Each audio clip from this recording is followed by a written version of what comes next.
Welcome, dirt bike enthusiasts. In this video, we're going to show you how to modify a Gen 2 CRF 450 X airbox. I'm lightly laying out the way of your blade. I use basically a box cutter and a heat gun. And you're just going to go up, have the airbox essentially upside down.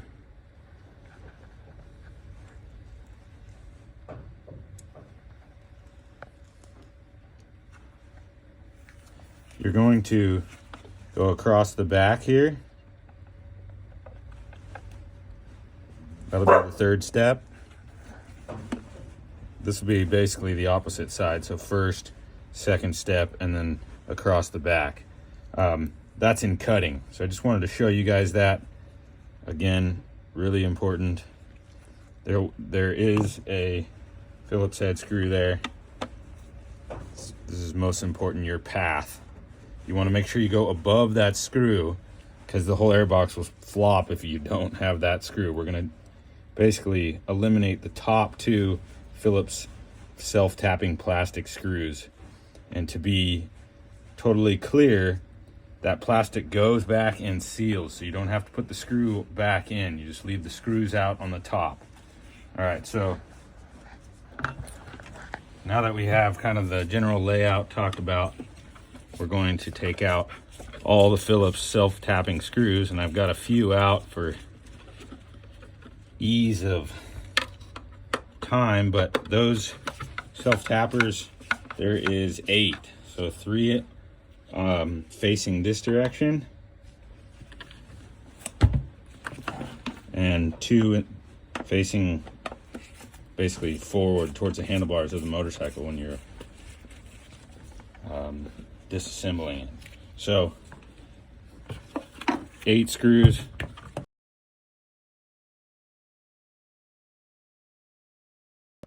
So we got the last screw out of the airbox and the thing just comes apart. Now, to be very clear, there's basically a plastic piece that extends out, and that helps the airbox seal. And then there's a seal inside this lip. So the whole airbox is sealed here and then also sealed behind the air filter. But we're just going to take this, and if your air filter is dirtier, you can go ahead and clean it. We'll do that later. And now we're going to essentially heat this up with a heat gun. I'm going to show you exactly the temperature to when you can start using your box cutter, preferably a sharp blade.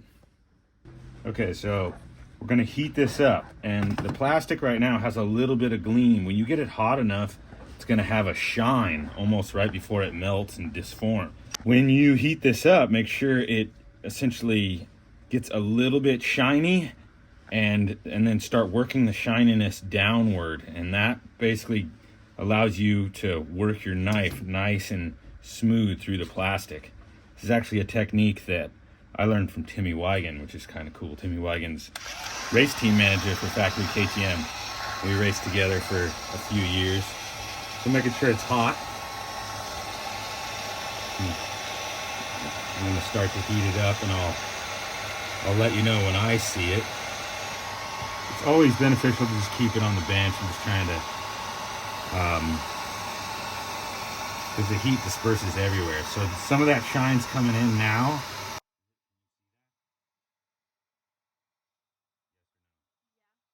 Okay, so the shine's coming, and I'm going to start to work that heat downward. Now, if you let the shine go too shiny, you're going to just deform your airbox. So you can see it's shiny still, even up there. That means it's still hot enough. And we're working it down here. This is why it's important to make sure it sits next to the bottom of the bench in this process, is because you're going to run your blade basically straight down across in the same motion that I'm running this heat gun. So still hot up here. You can see it's smooth. It's getting smooth pretty much everywhere. You'll know if it's not hot enough because the blade essentially stops. Now, when I work this knife, I'm gonna set it into the plastic, and I'm only gonna put about a couple millimeters of blade in there, and that way I can really manipulate. You can see, if you're really paying attention, that I've got the blade really deep. It happens quick. And then right here at the bottom,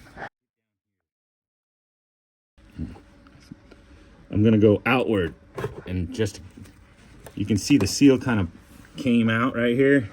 That'll go right back in, but I've made the complete cut. Now this is the other side. It's the same exact process. I've kind of written or drawn out with the dots, the angle of your blade. If you get a little off, just reheat and restart your blade. It's harder to restart. The blade often likes to go in the direction that you just cut. But if you get it nice and warm, again, without deforming it, you'll still be able to cut. And then just remember, at the end, the heat makes everything look nice again. So, all right, we're about hot enough now again. It's gotten shiny. I'm gonna not be too zealous on the corner here. Okay, I've got, it's flowing real nice. Probably want to come over. You can see straight down. As it comes down those, I'm gonna just turn it and go straight down. Now I have a rubber top, so I can cut my rubber top. And you can see now, don't do that. I was trying to pull the other side. That's how warm it is. You can deform the plastic that quick. But anyways, nice and open. Now we're gonna work across the back. So we're gonna heat this knuckle up here on both sides. Now the plastic gets really thick in these areas, so the blade doesn't want to travel through it very well. So any type of slice to connect to your other cut that you've done prior, just to get this airbox out, is all you need to do. So make sure this really thick plastic here gets heated up well enough. And those of you who are using your wife's hair gun or blow dryer, it's probably not going to create enough heat for this application. But you really need to make sure it gets nice and warm, or find a different cutting tool. But this is by far the least invasive, and you'll see towards the end how good it looks. Heat's your friend here in this process, and you can see how shiny it's getting. And I'm cooking it. So now I'm just gonna make sure the blade here doesn't affect anything at the bottom, and I'm just gonna try to go across full width of the blade.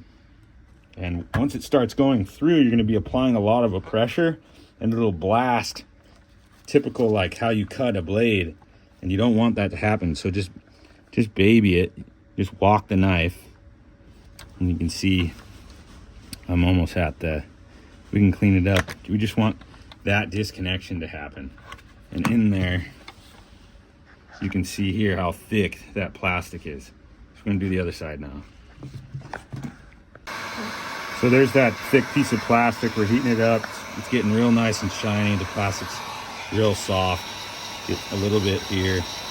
Now I cut from this outer side the first try. The second time I'm gonna go to the underside, and that's simply because I'm right-handed and it feels nicer. Now you can see how soft that plastic is right now. It's a little too much, really. But I'm just trying to get that knife to go across, and I'm just gonna lightly come down there, and it's just gonna fall off.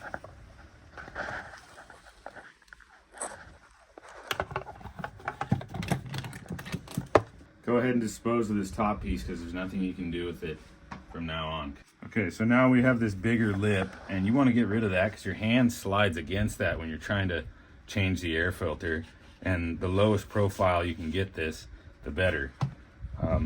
So we're just going to continue the heat process, and we're going to be really clean with the blade, and just make sure you can get this plastic all cut down. It's all self-explanatory. You just continue to use this heating process like I've been showing you. You can see now it's getting pretty warm. So for the video, I've been going a little hot. You can see I'm using 2 hands, just sliding my blade. It's really thick right there. The blade really wants to start to travel away from you. And you can see I'm a little deep there. So I'm just gonna come down. Now, you might think, oh, that's really ugly. But you just take the heat gun and you start to heat it back up. I'm jumping the gun here, but you can see it just goes right away. That white ugliness starts to look like it was a factory edge. So I'll show you at the very end, but I wanted to kind of give you the overall look.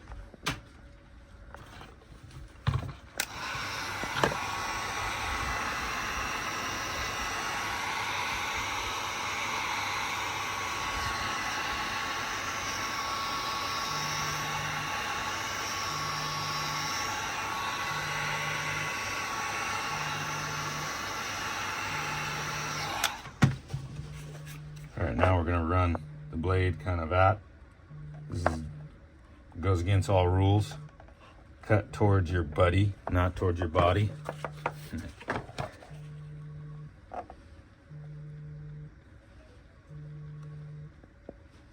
It's getting a little thick there. I'm gonna heat it up a little bit more.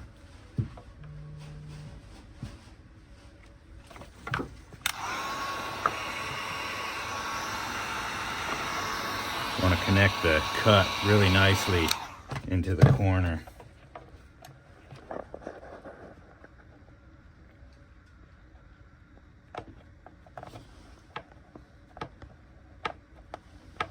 Just walking the blade. It's gonna pop it. There we go. All right, done another pretty good edge. Gonna knock the rest of that down in the middle and we'll be on our way.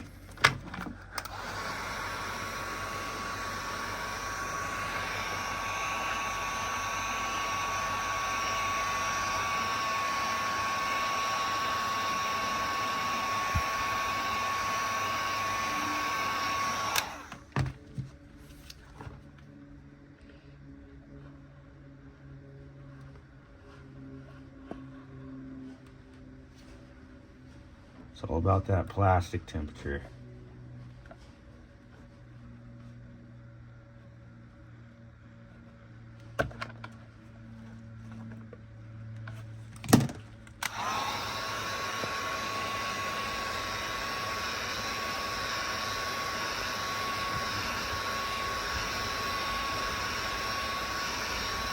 You'll often find that when you do this the first try, you're gonna dig the knife into where the Honda stuff is, and it's not going to look that great. But just remember, the heat process at the end is your overall saving grace. And as I talk, you can see I've dabbed the blade higher up already. So I'm just going to take this corner off here. And that's good enough for me. A little more here.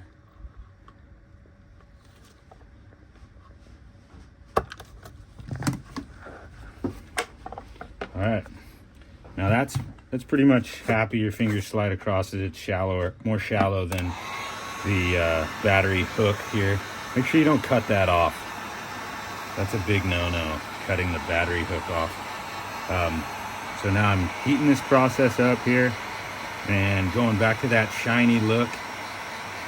And once it goes to that shiny look, even the edges kind of round and melt and make it look real nice, like Honda OE, especially when you put it back into the airbox. So if you're worried about any of those white marks, you can see kind of in there a little bit of heat and all that goes away. Now you just put this the back piece of your airbox back on and put all the self-tapping plastic screws back into their homes.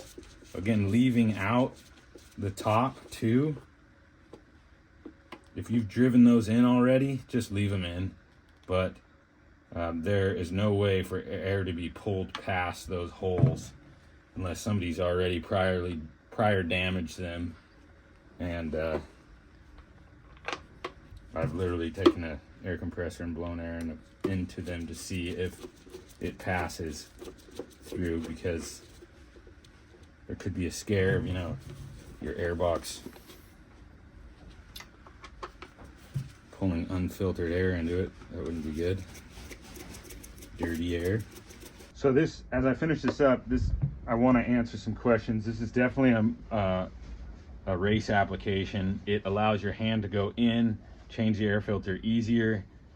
You can clean the airbox easier, and it does provide a little bit more air. I have all my ECU settings with the camshaft and this airbox, so I build most of my bikes with this airbox. But just so you know, there's quite a bit of volume behind the air filter, and the bike, the way they design this motorcycle is it flows downward. So a lot of extra flow into the airbox isn't necessarily like it's not like the old style airboxes. That's kind of what I've learned. It has a small effect, but it's not going to be a massive effect. So you get quite a bit of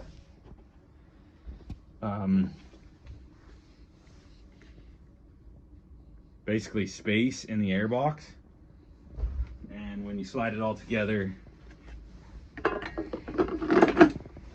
it's allows you to get your hand in and out of there, so you can change your air filter quicker. But as far as a massive improvement on you know, more airflow, more horsepower, you're going to get those gains when you do a camshaft and a Vortex ECU and a Champion Adventures coolant outlet.